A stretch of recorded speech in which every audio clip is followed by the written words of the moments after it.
What's up, everyone? Tony from the Cold Case Project, back again.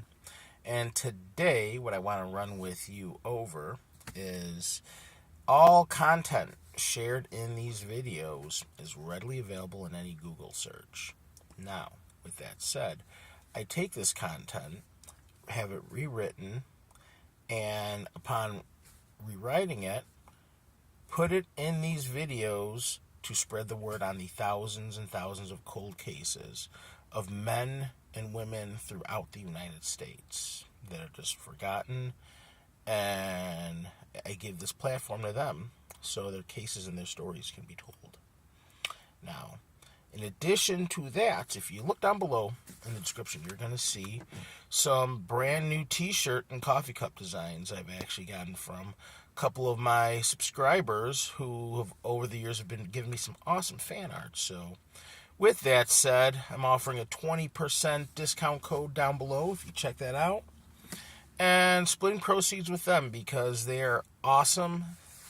Been watching me for quite some time, and I definitely think they deserve to be rewarded for some of the work they do on top of being full-time employees also. So once again, if you have any recommendations or any suggestions, comment down below. Thank you so much for watching. Enjoy the video. Like, subscribe. I'm out. Peace.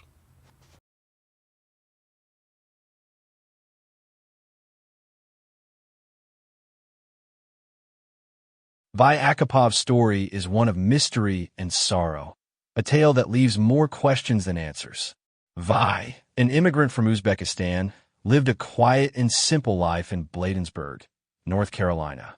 In September 1998, he mysteriously vanished without a trace, along with the two men who had been staying with him. Despite investigations and passing decades, his case remains unsolved. Vi Akapov was described by those who knew him as a hard-working, responsible man. He rented a modest trailer from Wanda Phipps, a local landlord who thought highly of him. Phipps considered him a model tenant, always paying his rent on time and maintaining the trailer in excellent condition. Vi's primary goal in life was to provide for his wife and two children, who still lived in Uzbekistan. He worked diligently at Harriet and Henderson, a textile plant in Clarkton, North Carolina, sending a significant portion of his earnings back to his family. Generous by nature, Vi often opened his home to fellow immigrants from Uzbekistan. He understood the struggles of adapting to a new country and would offer a place to stay until they could find work and establish themselves. In the weeks leading up to his disappearance, two Uzbek men were living with him. Unlike his previous roommates, these two men were described as unsettling. They were unable to find employment, and Phipps later remarked that she had a negative impression of them. On September 12, 1998, Phipps saw Vi in Elizabethtown, North Carolina. He had gone there with his two roommates in search of his insurance agent. Phipps even assisted Vi in resolving some insurance matters, helping him get his car and ensure it was properly covered. She recalled seeing the three men drive away together in Vi's light-colored, four-door 1987 Plymouth Caravelle. That moment marked the last confirmed sighting of Vi Akapov. When Vi failed to report for work, it immediately raised concerns. He was known as a dependable employee who would never miss a shift without notifying his employer. Phipps, already uneasy, went to check on his trailer. What she found only deepened the growing concern. The trailer, usually tidy and well-kept, was in disarray. Clothes and personal belongings were strewn about.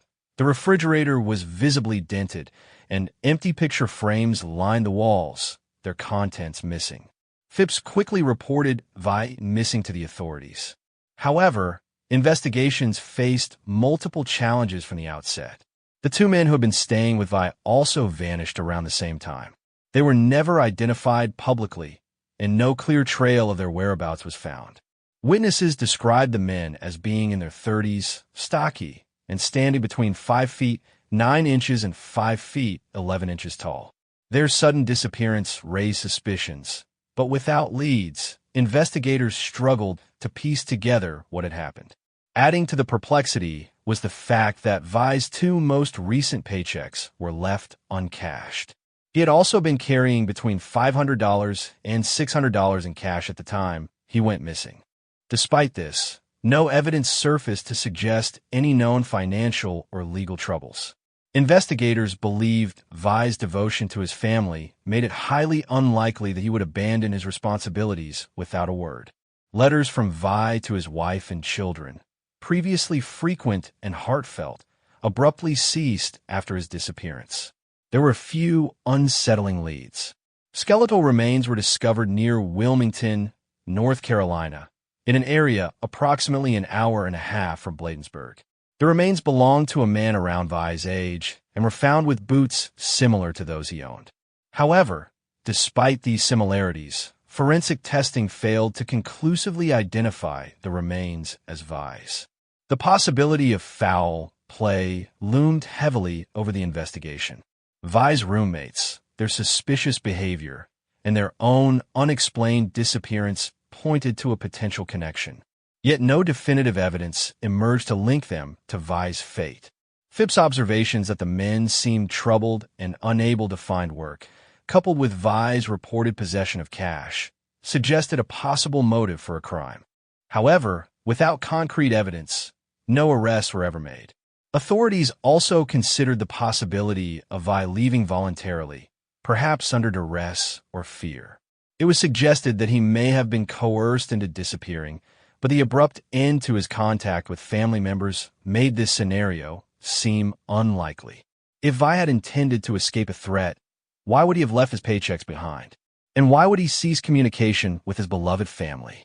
In the absence of clear evidence, rumors and theories swirled. Some speculated that the roommates had harmed Vi and disposed of his body, fleeing to evade justice. Others wondered if Vi had fallen victim to an unknown third party. The discovery of the dented refrigerator and the missing photographs added an eerie element to the mystery. Had Vi encountered violence inside his home? Were the missing photos indicative of someone attempting to erase evidence of Vi's identity? Years passed without resolution. Vi's wife and children in Uzbekistan clung to hope, desperate for any word on his fate. The pain of uncertainty weighed heavily on his loved ones, amplified by the lack of closure. Despite occasional inquiries and leads, Vi's disappearance remained a cold case. Even today, the unanswered questions linger. Where did Vi Akapov go on that September day in 1998? What became of his two roommates, and what role, if any, did they play in his vanishing? Was Vi the victim of a violent act? Or did he disappear to protect himself or others? The Rockingham County Sheriff's Office continues to hold out hope for answers. Anyone with information about Vi Akapov's disappearance is encouraged to come forward. After more than 2 decades, the truth remains elusive, but the search for justice and closure endures. If you have any information about the disappearance of Vi Akapov, please contact the Rockingham County Sheriff's Office at 349-3232.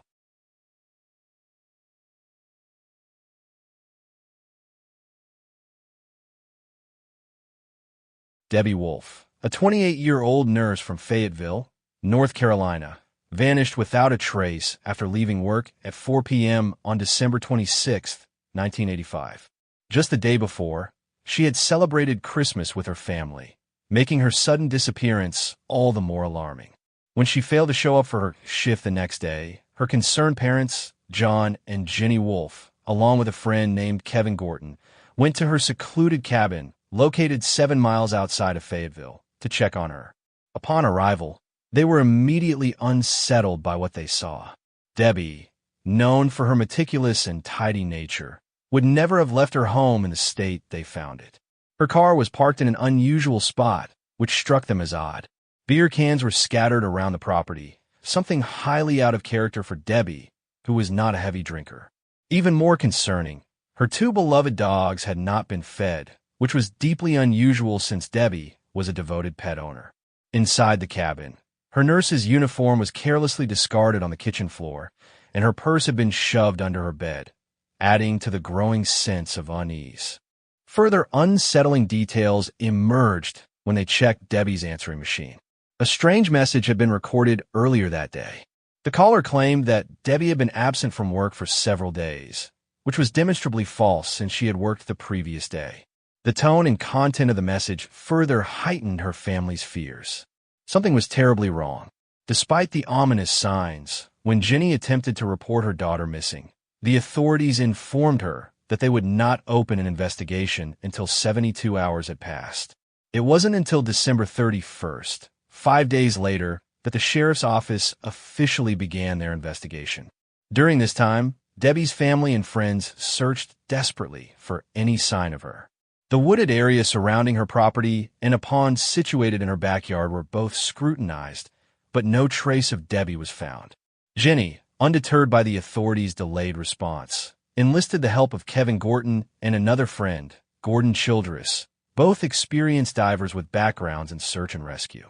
On New Year's Day in 1986, the two men took it upon themselves to search the pond. In a matter of minutes, Gordon made a grim discovery. At the bottom of the pond, he followed a set of footprints and drag marks that led directly to a large burn barrel. Inside, he found the lifeless body of Debbie Wolfe. The recovery of Debbie's body raised more questions than answers. An autopsy determined that she had died by drowning, and no traces of drugs or alcohol were found in her system. However, Kevin, who had extensive experience in recovering drowning victims, found the circumstances surrounding Debbie's death to be deeply suspicious. Typically, drowning victims are found with their eyes and mouths open and their limbs outstretched, but Debbie's body did not exhibit these characteristics. Additionally, despite the murky and debris-filled nature of the pond, her body appeared clean, with little evidence to suggest it had been submerged for several days. Authorities quickly concluded that Debbie's death was a tragic accident, theorizing that she may have slipped and fallen into the pond while playing with her dogs. However, her family and friends were unconvinced by this explanation. The most troubling piece of evidence was the burn barrel. Both Kevin and Gordon were adamant that Debbie's body had been stuffed inside it. Yet, when the police arrived to retrieve her remains, they claimed no barrel was present. They insisted that the divers had mistaken her waterlogged jacket for the shape of a barrel. This assertion directly contradicted both Kevin and Gordon's accounts, as they were certain they had seen a barrel and followed its distinct drag marks at the pond's bottom. Further supporting the divers' claims, Jenny recalled seeing the barrel near Debbie's cabin prior to her disappearance. It had been used for target practice and was a familiar sight on the property. On December 27th, when Jenny returned to the cabin, the barrel was gone, though an indentation in the ground where it had once stood was still visible. Additionally, Jenny distinctly remembered overhearing investigators mention the barrel and their intent to collect it as evidence. Despite these recollections, the police maintained that no barrel had been recovered. The inconsistencies didn't end there. Months after Debbie's death, Jenny was given the opportunity to examine the clothing found on her daughter's body. She was shocked to discover that the garments did not belong to Debbie. The pants appeared far too large, the military-style field jacket was unfamiliar, and the bra had a cup size 3 times larger than Debbie's. Even the shoes were 3 sizes too big. Despite these discrepancies, authorities insisted the clothes belonged to Debbie. Debbie's family firmly believed that she had been murdered. Suspicion fell on 2 volunteers from the hospital where Debbie worked. Both men had displayed romantic interest in Debbie, and both had troubling backgrounds. One volunteer, known to have a history of psychiatric illness, had repeatedly pursued Debbie despite her lack of interest. He even managed to obtain her phone number and called her frequently, once ominously claiming that he knew where she lived. After her death, he was questioned by the police but maintained an alibi. He refused to take a polygraph test and left the state shortly thereafter.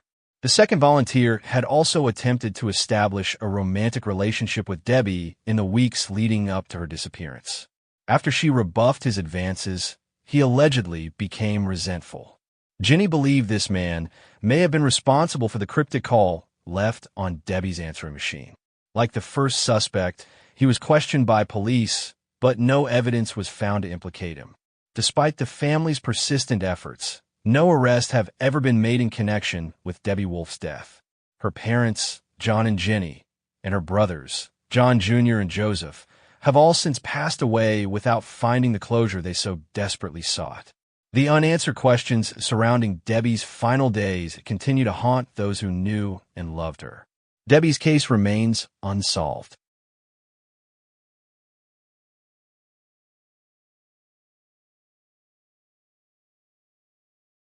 It was an ordinary Sunday morning in Asheboro, North Carolina, May 20th, 2018.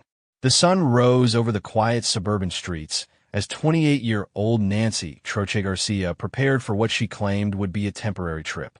She dressed her 6-month-old daughter carefully, packing the baby's things with the same attentive care she always showed. Then she did something that would later baffle investigators. She drove to her ex-boyfriend's sister's house and handed over her infant, saying she needed to travel to Mexico because her mother had fallen ill. This simple act, a mother leaving her child, would become the first piece of a puzzle that remains unsolved to this day. Because Nancy never made it to Mexico, her burgundy 2001 Chevrolet Impala vanished without a trace. And the disturbing details that emerged in the following days would reveal this was no ordinary missing persons case. Nancy's story began in Mexico, where she was born into a hard-working family.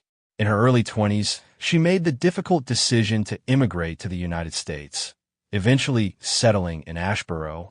Through years of tireless effort at a local furniture factory, she achieved her American dream, becoming a U.S. citizen. But Nancy's proudest accomplishment was her daughter, born prematurely in December 2017. Friends and co-workers described Nancy as an exceptionally devoted mother. She breastfed her baby religiously, even making daily trips to the hospital during those fragile early months when her daughter needed extra care. She was the kind of mom who put her child first, always, recalled Maria Sanchez, Nancy's former co-worker. If her baby so much as sneezed, Nancy would panic. That's why when she left her daughter that day, we all knew something was terribly wrong. The timeline of Nancy's last known movements reveals troubling inconsistencies. 9 a.m.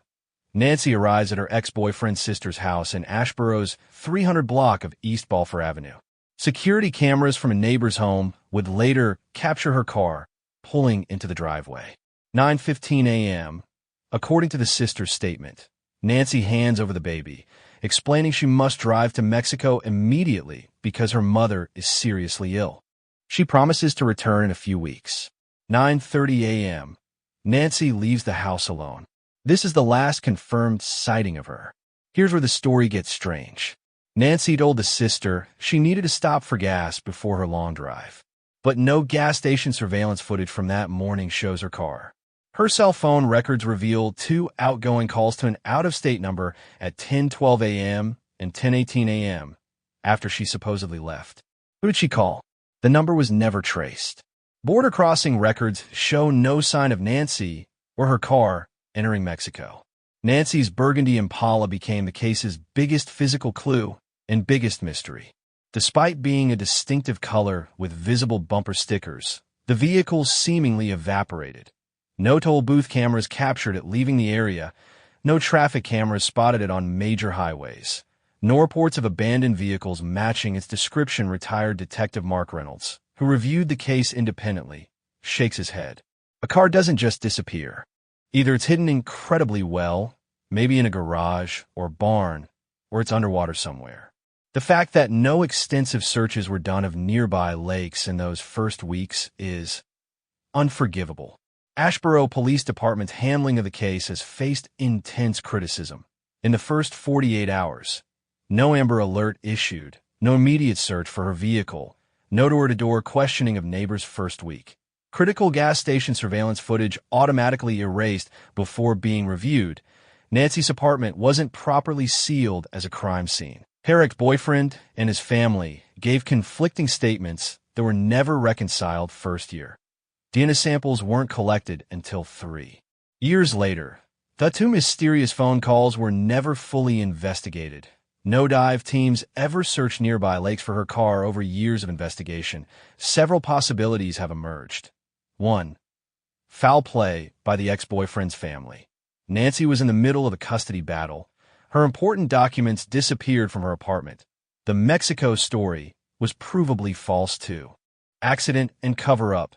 Did Nancy crash into water or woods? Did someone find her deceased and hide the evidence? 3. Human trafficking. Ashy bore sits near major highway corridors, but this doesn't explain the missing documents. 4. Voluntary disappearance. Extremely unlikely given her devotion to her daughter. She left behind all money, identification, and essentials in Mexico. Nancy's mother, Mary Garcia, lives in unbearable limbo. She's made 7 trips to North Carolina, begging police for answers. Each time, she's met with the same frustrating response. The case is still open. I wake up every morning wondering, Mary says, her voice breaking. Is my daughter alive somewhere? Is she gone? After 8 years, I deserve to know. Nancy's case grows colder with each passing year, but it's not too late for answers. If you have any information, no matter how small, did you see a burgundy Chevy Impala in late May 2018? Do you know anything about Nancy's ex-boyfriend or his family? Have you heard rumors about what might have happened? If you have any knowledge, please contact the Asheboro Police Department at 626-1300 or the National Center for Missing and Exploited Children, 1-800-THELOST. Nancy's daughter deserves to know the truth. A mother deserves to be found, and a family deserves justice, no matter how many years have passed.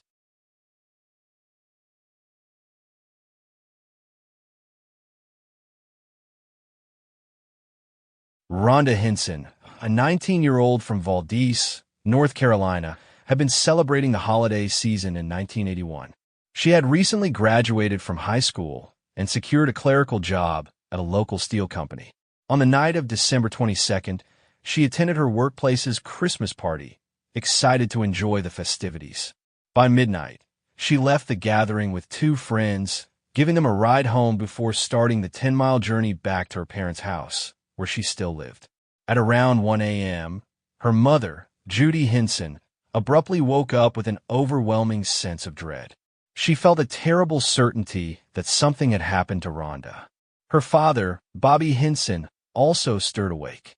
He switched on the family's police scanner, hoping to relieve the anxiety. Instead, their worst fears materialized. A chilling broadcast reported that a young woman had been found dead. It was their daughter, Rhonda. Rhonda's car was discovered on Mineral Springs Mountain Road, just half a mile from home. The driver's side door was ajar, and she was lying on the ground nearby. She had been shot through the trunk of her vehicle, the bullet piercing her seat and fatally wounding her. Authorities determined that a high-powered rifle had been used, instantly leading to speculation about whether it was a random act or something more sinister. While Rhonda had been known for her cheerful disposition and strong friendships, her behavior had shifted noticeably in the weeks leading up to her death. Normally independent, she suddenly grew anxious about driving alone and began requesting her father to accompany her on errands. On one occasion, she told Bobby that she had something troubling to share, but quickly backtracked, leaving him concerned. She never elaborated on her fears. Adding to the mystery, Rhonda confided in her mother with a peculiar question. Was it ever acceptable to become involved with a married man? Judy firmly replied that it was not, believing relationships like that only led to heartache. Though Judy couldn't determine why Rhonda asked, the conversation lingered in her mind. Rhonda also exhibited signs of distress at home. She had difficulty sleeping and often woke in the middle of the night, taking showers to, as she said, feel clean. This behavior, investigators later noted, was sometimes associated with trauma or abuse. Police began to suspect Rhonda may have been facing significant pressure or fear in the days before her death. Eyewitness accounts added further intrigue to the case. At approximately 12:15 a.m., about 15 minutes before the shooting, a woman noticed a blue Chevrolet parked beneath the Interstate 40 bridge along Mineral Springs Mountain Road. The car, occupied by 2 white men, faced the direction Rhonda would be traveling. Later, another witness saw a similar blue vehicle speeding away from the location. He then noticed Rhonda's car on the roadside with her slumped over the steering wheel. A man stood by the open driver's side door. Assuming it was a domestic dispute, the witness continued driving. To recall more details, this witness underwent hypnosis. He described the speeding car as a 1970s blue Chevrolet Chevelle with a damaged front end and patches of gray primer. The man he saw at the scene was estimated to be between 5 feet 10 inches and 6 foot tall, with a medium build and dark brown hair. Additionally, another vehicle, possibly a black or dark blue Trans Am, was spotted further down the road, leading to speculation that it could have been connected to the crime.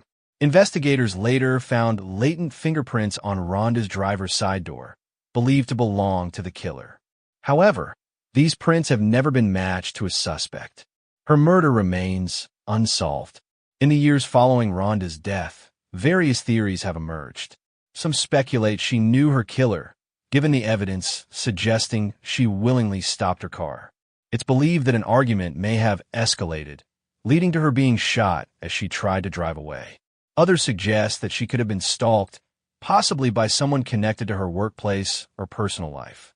Rhonda's family remains steadfast in their pursuit of justice. Her parents, Bobby and Judy, along with dedicated investigators, have continued to push for answers. Despite the passage of over 4 decades, they hold on to hope that advancements in forensic technology or a long-awaited confession may finally bring closure. A $20,000 reward is still being offered for any information that leads to the resolution of Rhonda Henson's case. Those who know something are encouraged to come forward, ensuring that her memory is honored and justice is served.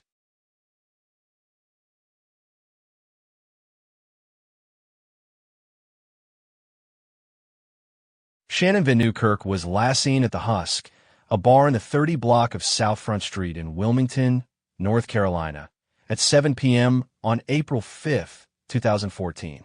She had just gotten a new haircut and a spray tan, preparing to celebrate her upcoming birthday, which was the next day. Her excitement was evident as she made plans to enjoy the evening with friends. However, that night would mark the last time anyone would see Shannon alive. When she missed her own birthday lunch the following day, her family grew concerned. They had left presents in front of her home on South 5th Street, hoping to surprise her. But when they returned on Monday, the gifts were still there, untouched. Their concern quickly escalated to fear, leading them to contact the Wilmington Police Department to report Shannon missing. The investigation into Shannon's disappearance revealed unsettling details. On April 29, 2014, James Opleton Bradley was arrested for first-degree murder in connection with Shannon's case.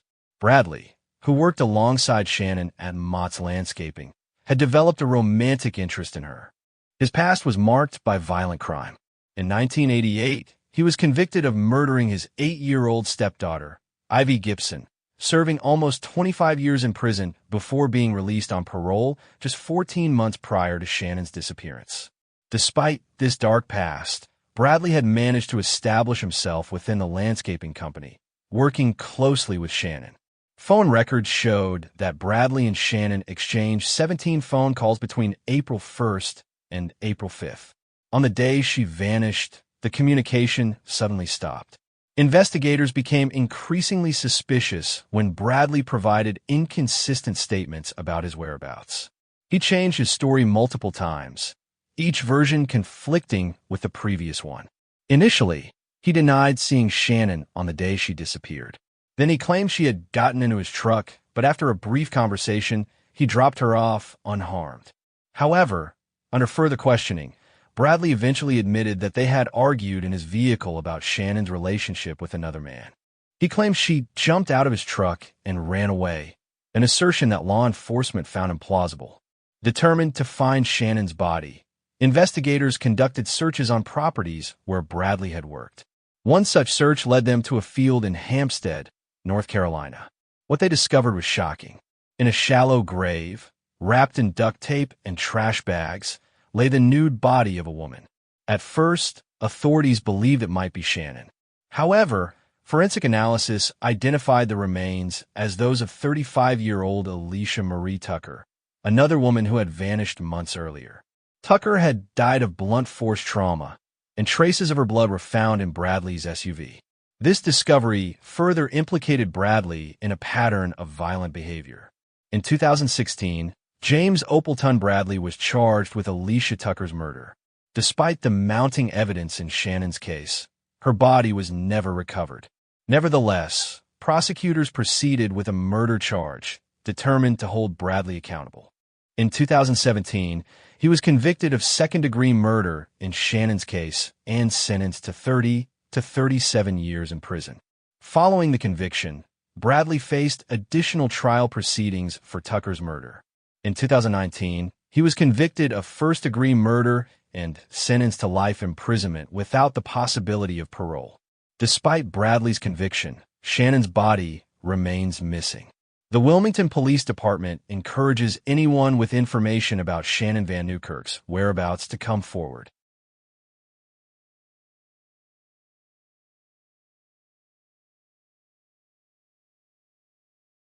Shondaanda Stansberry was reported missing on December 9, 2006, from Roanoke Rapids, North Carolina. At the time of her disappearance, Shonda was 24 years old, a mother of 4, standing at 5 feet 5 inches tall and weighing between 110 to 120 pounds. She had brownish blonde hair and blue eyes, with a distinct feature of 4 missing front teeth. Despite little media coverage, Shonda's family remains desperate for answers, still nowhere closer to finding her or understanding what happened. Shonda was last seen at approximately 6 a.m. at the Waffle House in Weldon, located near the intersection of Interstate 95 and Highway 158. Witnesses, including her sister Jackie, reported that Shonda had visible bruises on her face and legs and a bump on her temple.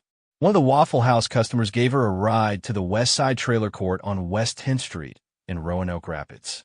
Shonda had been staying with friends at the trailer park, but they had asked her to leave that day. After her departure, Shonda was never heard from again. Initially, authorities speculated that Shonda had left voluntarily, perhaps to escape personal troubles.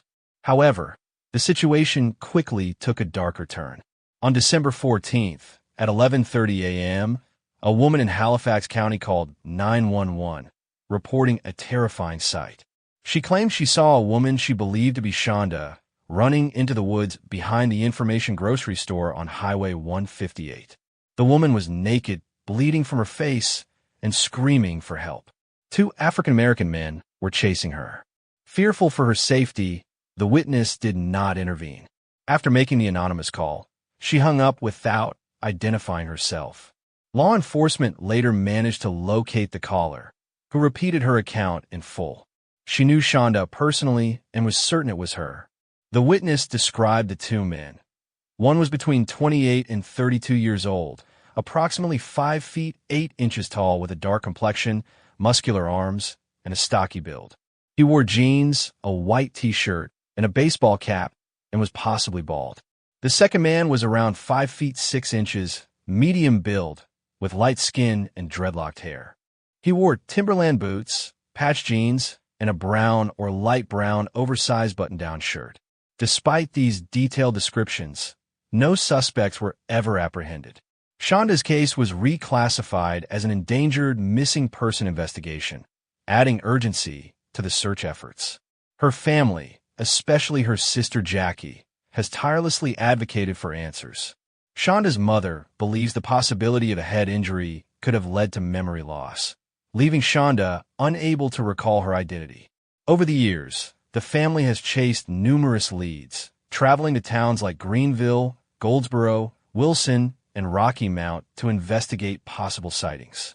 One of these tips suggested that Shonda was seen at a gas station in Wilson, North Carolina, though this was never confirmed. Shonda's 4 children, who were between the ages of 2 and 7 at the time of her disappearance, have grown up without their mother. Despite the absence, they've had a strong support system, growing into young adults who still long for answers. Jackie recalls the last phone call she had with Shonda on December 8th, just one day before she vanished. Shonda told Jackie she was staying at a friend's house and would call her again later. Jackie was busy with work and hurried off the phone. Shonda's final words to her sister were, "I love you," to which Jackie replied, "I love you too." In the years since Shonda's disappearance, the community has held vigils to keep her memory alive. Advocates, including friends like Kim Wallace, have organized events to bring attention to Shonda's case, as well as other missing persons from the area, including Jaleesa Reynolds and Amy Wells Bridgman. Rewards of $5,000 have been offered in these cases through the governor's office. Despite these efforts, the investigation has yielded few leads. Law enforcement has indicated they are still actively pursuing the case, and Chief Deputy Scott Hall of the Halifax County Sheriff's Office maintains Shonda's file remains open. Roanoke Rapids Police Chief Bobby Martin has also pledged to follow every lead, encouraging anyone with information to come forward. He reiterated his open-door policy, hoping someone with knowledge of the case will speak up. Jackie, Shonda's father Jack, and the rest of the family believe that someone knows the truth. They plead for that person to come forward, even anonymously if necessary. They refuse to let Shonda's case fade from public memory, determined to find answers. Over time, questions continue to haunt the family. Where did Shonda go after leaving the trailer court? Were the men reported by the witness connected to her disappearance? Was there anyone else involved? And, most importantly, is Shonda still out there somewhere, alive but unable to reach her loved ones? If you have any information on the disappearance of Shondaanda Stansberry, please contact the Roanoke Rapids Police Department at 533-2810 or the Halifax County Sheriff's Office at 583-8201. Every piece of information, no matter how small, could be the key to bringing Shonda home.